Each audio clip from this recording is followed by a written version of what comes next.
무당이나 점 보는 사람들은 과거 일을 마치고 미래를 예측합니다. 본인들 말로는 신을 섬기고 그 신이 능력을 준다고 합니다. 이런 능력은 어디에서 생기는 것일까요? 그리고 부탁께서는 점치는 일을 하지 말라 하셨는데 이런 업에 종사하는 사람들은 악업을 짓는 것일까요? 이런 일은 어떤 의미에서 해서는 안 되는 일일까요? 보통 무당이나 이런 경우에는 그런 뭐 몇 가지 개수가 있는데 보통은 이 신을 섬긴다 이러면 그 가르쳐준 존재가 있습니다, 이게. 그러니까 이제 일종의 좀 낮은 차원의 이제 잡신들이 많습니다. 보통 그런 경우에는 사람 죽고 나서 몸을 받지 못하는 경우가 있어요, 보통. 여러 가지 그 집착이나 이런 것 때문에 죽고 나서 보통 몸을 받게 되는데 몸을 받지 못하는 경우도 있습니다.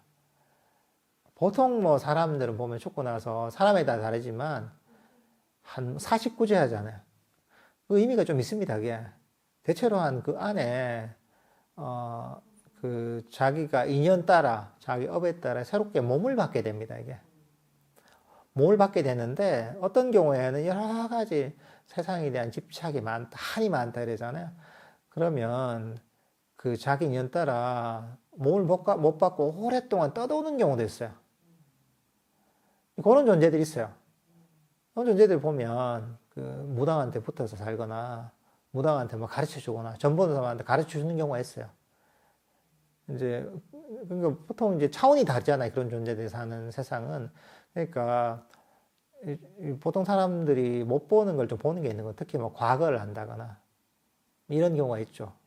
보통 무당들한테 가면 용하게 다 맞추는 경우도 가끔 있죠, 그죠? 근데 보통은 이제 이게 안 되는 게 뭐냐? 미래를 예측 못 합니다. 과거는 잘 맞추는 경우가 제법 있어요. 근데 미래는 거의 예측을 잘 못합니다. 맞아도 그게 항상 맞지 않습니다. 우연히 맞아 떨어진 것이지 미래 예측이 안 됩니다, 거의. 가끔 가다 그런 경우가 있지만 대체로 안 맞습니다, 이게. 그러니까 사실 여러 가지 점을 보거나 이런 것들을 보면 전부 미래를 알고 싶어서 하잖아요. 근데 미래가 확률이 많이 떨어져요. 과거는 좀 잘 맞는 경우도 있습니다. 용한 사람은. 근데 과거 알아서 뭐, 자기가 제일 잘 알지. 알아서 뭐 해요, 왜? 자기가 제일 잘 알잖아요. 자기가 자기를 제일 잘 알지. 남한테 들어서 뭐 해요, 왜? 중요한 건 미래인데, 사람들 오해하는 거야. 과거를, 기가 막히게 내 과거를 아니까 미래도 기가 막히게 이처럼 맞출 것이라 생각하잖아요. 안 그렇습니다. 미래를 못 맞춥니다, 잘. 옛날에 내 기억이 나는 게 어릴 때 어디 잡지를 보니까 그게 옛날에 언제인지 모르겠어요. 아마 뭐 삼김 나오고 노태우 대통령 나오고 이때 했을까 아마 이때. 그때 이게 아마 어느 그 월간지에서 전국에서 제일 유명한 사주 전문가 몇 명을 해가지고 누가 대통령이 되겠는가 예측을 한 거예요. 아직도 기억이 나는데 이게 확률이 많잖아요. 이게 한 4명 정도 된다 하면 사실 4명도 아니지. 그 유력 후보는 있으니까 한 3명 정도 중에 한 사람 될 거잖아요. 서너 명 정도 저도 중에. 근데 내가 그 당시 한 명도 못 맞췄어요.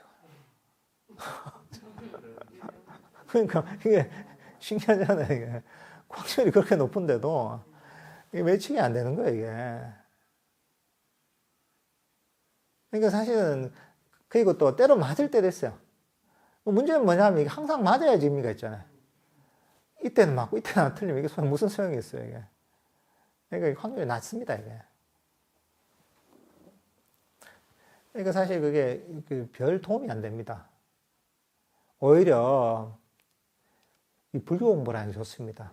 부처님이 가르치면 듣고 이 세상이 돌아가는 이치를 이해하고 인과의 이치를 이해하고 그리고 우리가 명상이나 법을 통해서 마음을 깨어나게 만들고 지혜를 일으키고 그러니까 이제 이 마음챙김을 개발하게 하다 보면 그러다 보면 오히려 그런 자기 하는 일을 하는 데서도 지혜가 생기거든요.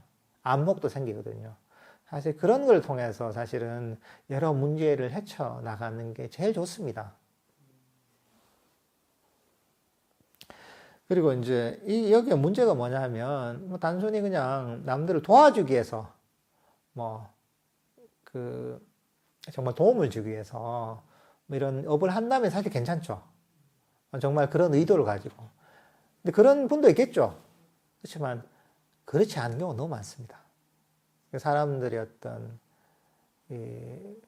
여러 가지 불안감을 자극해서 또는 여러 가지 오는 사람이 편한 사람이 안 오잖아요. 뭔가 문제가 있고 위기의 상황에 놓여져 있고 불안하고 이런 사람이 나온단 말이죠. 근데 그런 심리를 자극해서 오히려 이제 그냥 그 사람들한테 이제 경제적으로 뭔가 이걸 취하기 위해서 뭐 겁을 준다거나 이런 경우는 많거든요. 이게. 혹세무민한 경우 있죠. 그러면 사실은 굉장히 큰 악업이 되는 거죠. 좋은 의도를 가지고 그냥 사람들 도움을 주기 위해서 하면 그건 괜찮겠죠. 그렇지만 그렇지 않은 경우가 많죠. 그리고 부처님께서도 보면 그래서 점이나 이런 것들을 뭐 특히 스님들한테 그런 겁니다. 이게 스님들한테 이 점을 보거나 뭐 사주를 보거나 족상을 보거나 관상을 보고 이런 걸 하지 말라 그랬거든요. 왜냐하면 사람 혹세무민하기 때문에.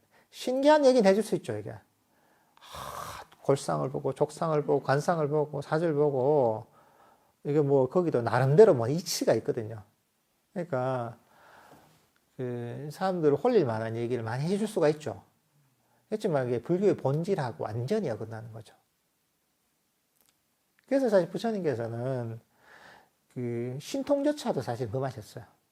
이런 정도가 아니라 신통조차도 일반인들한테는 설사 갖고 있더라도 그것들을 뭐 보여주는 거나 이런 것도 금하셨어요. 왜냐하면 법의 본질하고 별 관계가 없거든요. 법의 본질은 바로 괴로움을 소멸시키는 게 핵심인데 괴로움의 소멸에 도움이 되는 얘기를 해야 되는데 이건 별 관계가 없는 거거든요. 오히려 이런데 이제 사람들이 그냥 마음이 확 가는 거죠. 법문 들을 때는 졸다가 하다 사주가 어떻고 이러면 미래가 어떻고 이러면 눈이 확 밝아지고 귀가 열리잖아요, 이게. 그러니까 이제 그거 하지 말라는 게 그런 거죠. 워낙 사람들이 여기에 관심을 가지니까. 보통 신기한 능력으로 사람을 끌면 문제가 있다고 보면 됩니다. 혹세무미 나는 경우가 막 사람을 치유한다거나 뭐 아는 얘기 이게 사실 문제가 다 많습니다. 대체로 보면 그게 문제가 많습니다. 이것도 다시 또 여기 무당이나 뭐 이렇게 접신을 해서 이런 경우에는 둘 다 굉장히 안 된 존재입니다. 불쌍한 사람들이에요. 무당도 보면 자기 인생을 못 사는 거예요. 주체적으로 못 사는 거예요. 내 뜻대로 못 사는 거예요. 귀신한테 휘둘려가지고. 귀신도 마찬가지죠. 귀신도 자기도 힘든 거예요, 이게.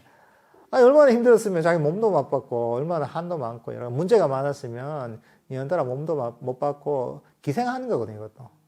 기생하면서 이렇게 하는 게 얼마나 안 된 존재예요. 괴로운 상태인 거예요, 이게.